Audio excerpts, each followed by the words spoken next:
నుంచి 6వ తారీఖు వరకు మీ గ్రామాల్లో అధికారులు వస్తా ఉన్నారు.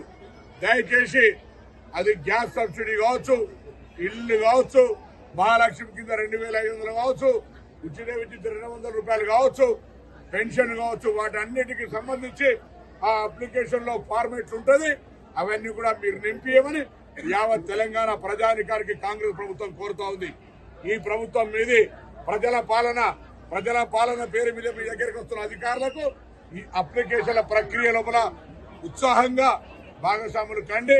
దాన్ని అందరికీ కూడా అందించే బాధ్యత క్రమేణా మాది అనే మాట సందర్భంగా నేను మనం చేస్తూ మహిళలను కలిసినటువంటి సంతోషాన్ని సందర్భంగా సంబంధిత రవాణా శాఖ మంత్రిగా వారందరికీ శుభాకాంక్షలు తెలియజేస్తా ఉన్నాను.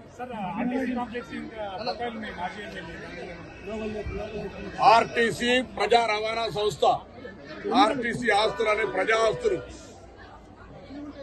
కాంగ్రెస్ ప్రభుత్వం ఒకటే హెచ్చరిక చేస్తా ఉంది. ఎక్కడెక్కడైతే ఆస్తులను ఆక్రమించుకున్న, ఆస్తులను ఇల్లీగల్ వాడుకుంటున్న, చట్టరీత్యా వ్యతిరేకంగా ఆస్తుల మీద కన్నేసిన, గతంలో లీజుకు తీసుకున్న వాటన్నిటిని కూడా రివ్యూ చేసి అవసరమైతే చట్టపరంగా చట్టరీత్యా అన్ని చర్యలు తీసుకొని వాటన్నిటిని ఆర్టీసీకి చెందేలాగా చూస్తాం. ఎక్కడ కూడా ఒక్క ఆర్టీసీ ఆస్తిని అన్యాక్రాంతం కాకుండా, ఇతరుల యొక్క కబ్జాలా పోకుండా, పోయిన వాటిని కూడా ఏ విధంగా చట్టరీత్యా తీసుకోవడమో మా బాధ్యత. ఈ ప్రభుత్వం యొక్క ధర్మం. ఇది ప్రజల ఆస్తి, ప్రజల యొక్క రవాణా సంస్థకు సంబంధించిన ఆస్తి. దాన్ని కాపాడుకొని ఎక్కడ కూడా అన్యాక్రాంతం కాకుండా కాపాడుకునే బాధ్యత మాది.